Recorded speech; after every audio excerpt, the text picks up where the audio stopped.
Brilliant Corners is the title of an album by Thelonious Monk, the jazz musician. It's a music I'm fascinated by, and especially this album was kind of following me along the period when we were working on that piece, and it kind of like stayed. I think something about the game, the word game in Brilliant Corners, because basically it means nothing. If you try to kind of verbalize it and what does Brilliant Corners mean, it means nothing. But it's so precise. When you say it, you have an immediate feel. And that's a little bit the thing with dance. You know, if you try to verbalize it, it falls apart. It doesn't mean anything. But if you just take it as it is, it makes so much sense. You don't need to go further. So I like that that analogy to the way we kind of think and experience dance.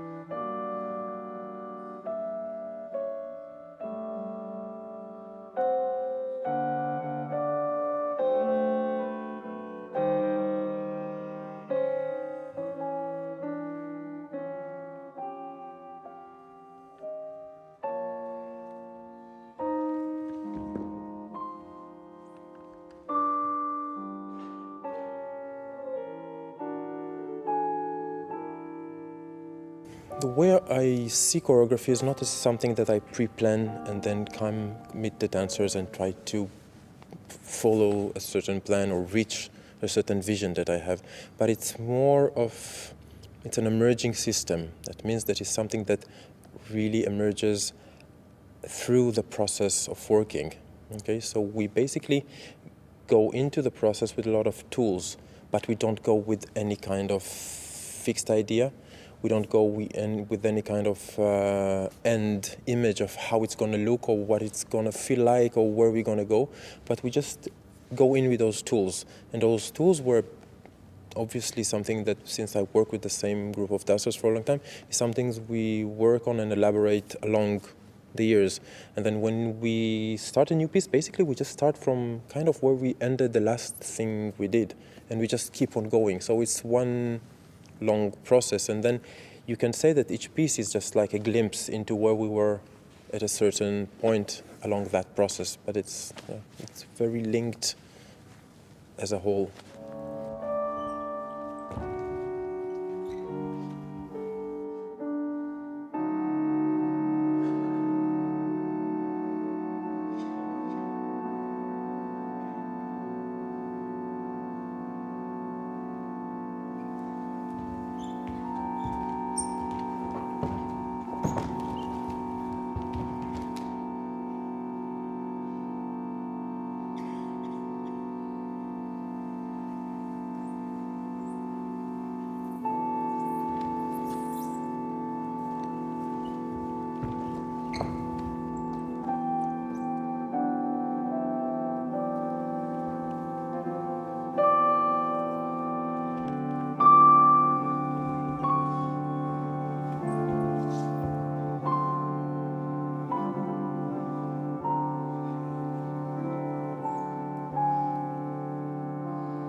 I don't create group patterns or solos. It's not me that does it. It happens.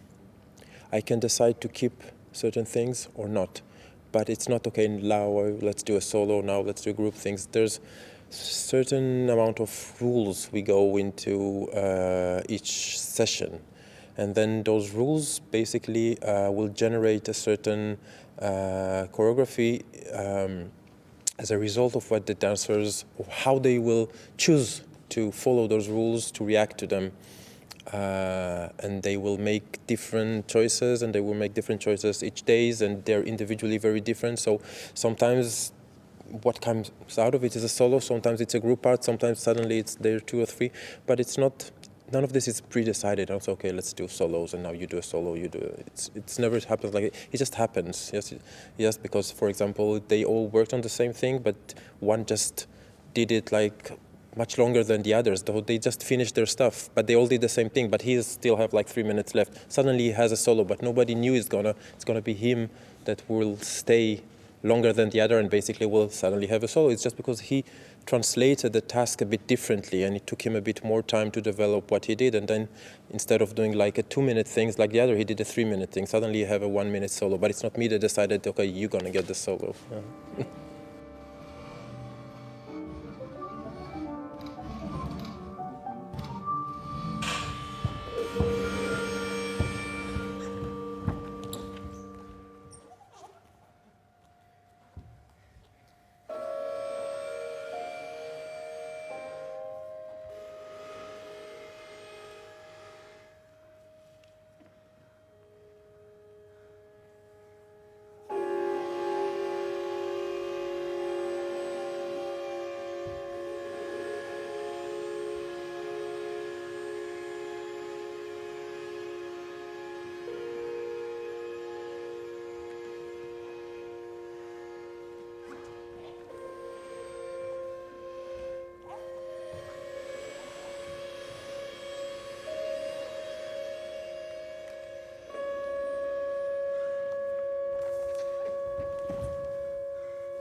Everything is meant in the sense that they have certain ways of working together and aligning their information, their choreographic information in relation to each other. They might do it differently every time. They might take different choices, but it's never accidental. What is accidental is the fact that there's quite a big space for spontaneous reaction. So that means even though they know exactly what they're going to do, and they know kind of exactly what the others are going to do, still it's very open. But because they're so linked in the way it's built, it takes one to change a little bit, do something a bit slower or a bit more to the right or a bit more to the left, and immediately all the others react. And then that will bring a lot of changes all the way back to the last one in the group. But so they are linked, but they're not linked in the sense that, okay, we're all going to do the same thing at the same time. But what the thing that is set is how they are aligned. What is the pattern, or what is the tool that align them? Like what kind of method they are using in order to put their information in relation, some kind of relation to the material of the others. And those things are set. But the result can be very different each time.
you have so much information to work with and to digest and to take into consideration. They have to look to see what the others are doing because it's not set. It's set, but it's not. So that means if it's going to go a second earlier or 2 seconds later, they have to look at him to be sure when it's going to happen. So it's very pragmatic.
The thing is that the group is built in a way that they're totally interconnected and related. They cannot just like move.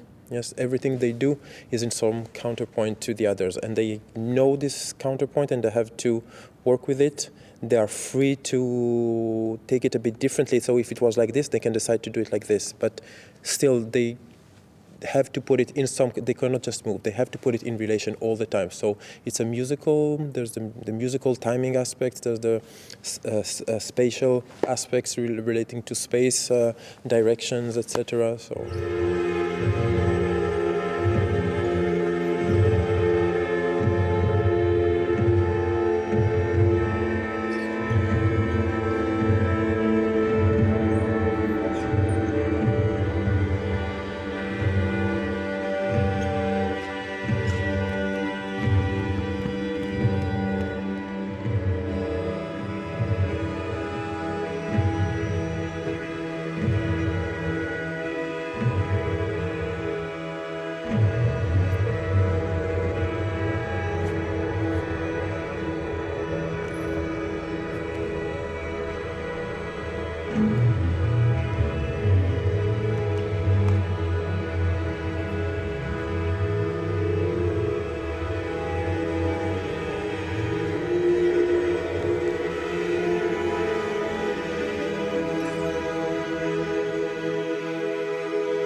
probably each one see in it what he wants to see, and the same performance can be really interpreted in very different ways by different people in the audience. So yeah, you can see solitude, but as you said, somebody can translate it as freedom, and both work for me. It's not like I have the official version of what it means.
Well, I see those three things, the choreography, the light, and the sound, the music, as three fundamentally separate entities in a performance.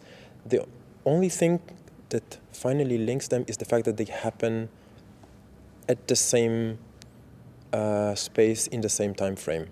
But I don't enslave them one for the other, so I'm not going to make the light in order to light this choreography, and I'm not going to make the choreography to illustrate this music, etc. So I kind of work on the ideas and develop the process of lights or sound or separately. Then you put them together, and then of course they have a lot of things happening between them. Sometimes it works, sometimes it doesn't work, and then you have to kind of figure out what works, what doesn't work. But still, the process of keep on developing is quite separate. When I work, most of the time when I work on the choreography, I don't put the music on. When I work on the music, I don't look at the choreography, I work on the music. When we work on the light, I work on the lights. I keep on trying to understand what is the kind of light environment that I want.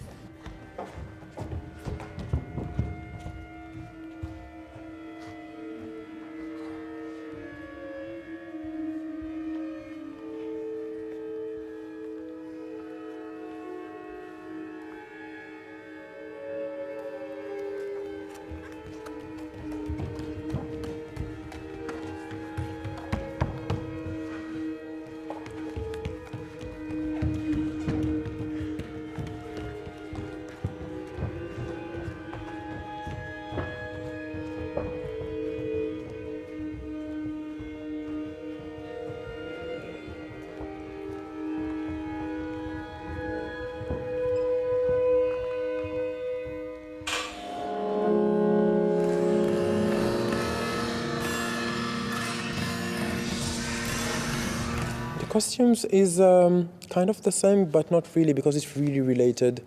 In the end, it's really related to the dancers, like to individually each one of them. And I think that in most of my work, but I think in this piece, the costumes are there in order not to be there. So I don't want the eye of the audience to stop on the costume and say, okay, why does he have this shirt, or what does this symbolize? Or so it's really wanting to avoid any kind of metaphoric or symbolistic approach to costume. So it doesn't say anything. It's just this person is dressed that way, and then it's like you see people in the street. You say, okay, maybe you think he's dressed nice or not. You like his stuff or not, but you're not gonna try to interpret it. There's no interpretation to be done with the costume. It's just those people and the way they are dressed.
I guess we all, artists, but not only, we try to enhance our way of seeing things, the world, life, people. And for me, choreography, and basically what is choreography, is a kind of dialogue with people, yes, the dancers that are in front of me, that work with me, and then with the audience. It really is an amazing tool of enhancing the way and the clarity of seeing these things, seeing people, why they do things, how they do things, and trying to get some kind of understanding out of that more enhanced vision.